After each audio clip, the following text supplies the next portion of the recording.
Hero வேலைக்கு leave போட்டு படத்துக்கு போனதை அவங்க ஓனர் பார்த்துறாரு. அவனை கூப்பிட்டு திட்டிட்டு இருக்காரு. படத்துக்கு மேலே இவ்வளோ இஷ்டம் இருந்தா நீ படத்துலேயே போய் நடிக்க வேண்டியதானடான்னு சொல்லும் போது நான் நடிப்பேன் அவன் சொல்லிடுறான். இது அவர் காதில் விழுந்துருது. ஹீரோக்கோ உடம்புல தோல் பிரச்சனை இருக்கிறதுனால அவரை பார்த்து இந்த மூஞ்செல்லாம் நடிச்சிட போகுது அப்படின்னு சொல்லி அவனை அசிங்கப்படுத்தி வீட்டுக்கு அனுப்பிச்சிடுறாரு. வீட்டுக்கு வந்து பார்த்தா அவங்க அம்மா அவனை போட்டு அடிக்கிறாங்க. எங்கடா போனா உன் தங்கச்சி ரொம்ப நேரமா காணும்னு சொல்லி ஹீரோ தேட போனா அப்பதான் தெரிய வருது அவன் தங்கச்சி இவன் ஃப்ரெண்டை கல்யாணம் பண்ணிட்டு அவங்க வீட்டில் போய் நிற்கிறா. அவங்க அம்மா போய் அவங்க தங்கச்சி அடிக்கிறாங்க. ஹீரோவும் அவன் ஃப்ரெண்டை போட்டு அடிச்சுக்கிட்டு இருக்கான்.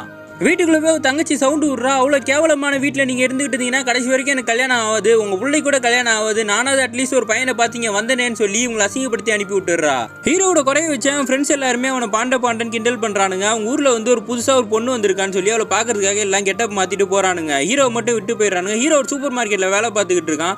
ஊரில் ஏதோ ஒரு மொக்கையாக பொண்ணு வந்திருக்கான். அதை பார்க்கறதுக்கு எல்லாம் போயிருக்கானுங்கன்னு சொல்லிக்கிட்டு இருக்கும் போது இது எல்லாத்தையும் கேட்டு அந்த பொண்ணையும் முன்னாடியே வந்து நிற்கிறா. அந்த பொண்ணு ஃபேஸை பார்க்காமலே ஹீரோ வந்து காசு இருந்தால் பே பண்ணுங்க, யூபிஐலாம் என்கிட்ட கிடையாதுன்னு ஒன்று அந்த பொண்ணு வேணான்னு சொல்லிட்டு டென்ஷனில் போனவ கண்ணாடியிலேயே மோதிக்கிறா. அங்கே இருக்கவங்களாம் வந்து ஹீரோ கிட்ட சொல்லி நீயே இந்த பொண்ணை வீட்டில் ட்ராப் பண்ணிட்டு வா, எல்லா பொருளையும் இறக்கிடுவான்னு சொல்லி ஆட்டோவில் ஏற்றி அனுப்பி விட்றாங்க.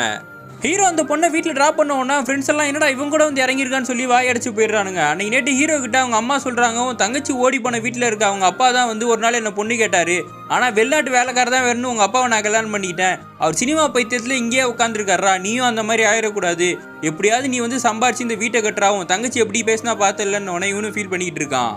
அடுத்த நாள் ஹீரோ வெளிநாட்டு போகிறதுக்காக ஒரு கன்சல்டன்சியில் பேசுறதுக்காக போகிறாங்க. ஹீரோயின் தான் உட்காந்துருக்கா. இவனை பார்த்த உடனே பயந்துட்டு வெளியே வரும்போது உட்கார வச்சு அவள் பேசுகிறா. நீ வெளிநாட்டுக்குலாம் போகலாம், ஆனால் 20 லட்ச ரூபா ஆகும்னும் போது இவன் பயப்படுறான். இல்லைப்பா லோன்லாம் எடுத்துக்கலாம், உங்கள் வீடை கூட அடமானம் வச்சுக்கலான்னும் போது வீடெல்லாம் அடமானம் வைக்க முடியாதுன்னு சொல்லிட்டு ஹீரோ அங்கேருந்து வந்துடுறான்.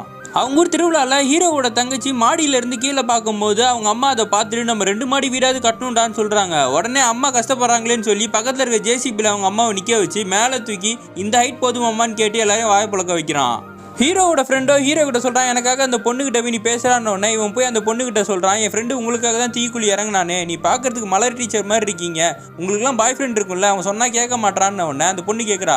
அன்னைக்கு பார்க்க மொக்கையாக இருக்குன்னே இப்போ மலர் டீச்சருன்றன்னும் போது அன்னைக்கு நான் உங்களை பார்க்கல இப்போ தானே பார்த்தேன்னு ஹீரோ பேசுனதில் ஹீரோயினும் இம்ப்ரெஸ் ஆயிடுறாங்க.